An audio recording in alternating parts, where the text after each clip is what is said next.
So let's start by talking about Triumph of the Will, and if you could talk, first of all, about the importance of the film itself and then what it meant to Leni. Triumph of the Will is one of 5 films that she made for the Third Reich.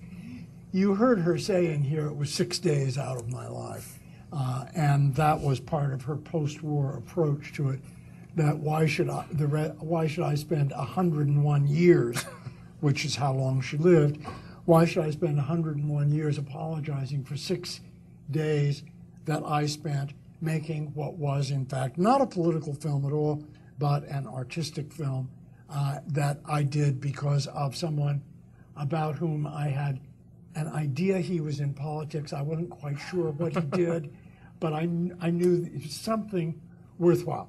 So, I mean, there is so much loaded in what you just heard that is part of her personality and what I try to deal with in the book, that it becomes very tangled and complicated. But the simple way to cut through it, I think, is the way virtually everyone that I interviewed in Germany or elsewhere who had known her and had worked with her started off the interview with the same joke. And the joke was, she only lies when her mouth is open. I heard this in English, I heard it in French, I heard it in German, and I heard it over and over again. These people really meant it. So what you need to understand about Triumph of the Will is that it's one of 5 films. It's of course a film about the Nazi Party rally in Nuremberg, but it's not the first of those films that she made, it's the second. And there was another that would follow after Triumph of the Will. But Triumph of the Will was a full-length feature. It was distributed commercially. It was in distribution throughout the entirety of the Third Reich into 1945 as the bombs were falling and the cinemas were collapsing around the spectators' shoulders.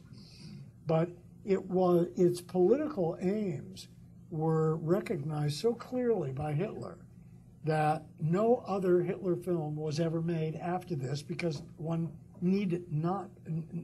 one needed another one. But when he annexed Austria in 1938, this film was immediately put into 17 theaters in metropolitan Vienna in anticipation of the sort of fake plebiscite that was held so that the Austrians could vote yes to their own annexation as part of the Third Reich. So that's within the same week of the plebiscite. Hitler made sure that this film was on 17 metropolitan screens in Vienna. So what Leni Riefenstahl's assignment was not how to aestheticize a political rally, something that any cameraman from MSNBC can do and will do, a year from September or whatever. It was how to aestheticize the Fuhrer and all that means when everybody in Germany is a little bit shaky about how are we supposed to move forward with somebody that we know has just murdered half of the people, including, and this was so well known, I don't know, the analogy would be something like George Bush and Karen Hughes. It was so well known that Ernst Röhm, the head of the stormtroopers, was purported to be the only member of the Nazi Party who was on a du basis with Hitler rather than the Sie basis, the you plural. And 2 months before this is filmed, Hitler had him murdered. So that's what Triumph of the Will, that's the subtext of Triumph of the Will, is that Triumph of the Will is the movie she made to make Hitler safe for Germany. That's a really long answer. I'm Well, sorry, but I think that's what you have to know when you look at all of this. Yeah, what it gets at, and what I want to ask you before we get into what was Leni Riefenstahl's attraction to Hitler, because it seemed like she was really drawn to him, and everything about her personality and her own artistic ambition drew her to Adolf Hitler. let's talk a little bit about your work as biographer, because you did a book. You've done 3 biographies now. You did one on Mozart. You did a book on Leni Dietrich, which I guess in a way might have led you to wanting to do this book. And then talk about, since everything out of Leni Riefenstahl's mouth, as you established, is a lie, and your book is all about getting at the truth, what was the material that you found to work with that let you get to this? So what drew you to doing this project, and then what did you have to work with that would kind of let you get at the truth? Dietrich was the entrance into the subject, because the odd coincidence is that Marlene Dietrich and Leni Riefenstahl were born just 8 months apart in almost contiguous neighborhoods of Berlin. In Berlin. Yeah, and they had very, very similar early careers. They were both sexually liberated. They were both, great looking. They both were violently ambitious, and they sort of came together. They were neighbors. They knew each other a little bit. And I had written this book about Dietrich. I had studied as a film school student with Joseph von Sternberg. I had done my PhD thesis on Joseph von Sternberg, who had discovered Dietrich and made The Blue Angel and a bunch of other movies. And Leni Riefenstahl's name kept coming up. And I talked with Dietrich, and Dietrich thought that Leni Riefenstahl was a contemptible person, and she just laughed about her whenever her name came up. And part of the reason was that Leni Riefenstahl had it in her head and in her memoirs and in many interviews that if Marlene Dietrich had not been chosen for The Blue Angel, it would have been she, Leni Riefenstahl. Now, what Leni Riefenstahl forgot was that one reason Dietrich was chosen to sing Falling in Love Again in that movie was because she could sing, and the other reason was because she could speak English, neither one of which Leni Riefenstahl could do. So it is really a stretch, and I think it's perfectly conceivable that Joseph von Sternberg went to Berlin, met Leni Riefenstahl, and said, listen, have dinner with me and let's talk about your future. This is possible. The idea that she could have been Dietrich's competition for that is absurd. But that sort of is how I got into it. So that explains the fascination with her. But then you have to write the book and you have to do the research. So what was it that made you think that you can get beyond this wall of denial and lies? And it's almost like you're watching a lawyer when you're looking at Leni Riefenstahl talk about herself. One of the things was the fall of the Berlin Wall, because I knew that there was documentation. The denazification hearings that you saw some reference to in this film, the denazification hearings for Riefenstahl were over by 1950. But the documentation about her career and about her relationship with the people in the party has been trickling out ever since then.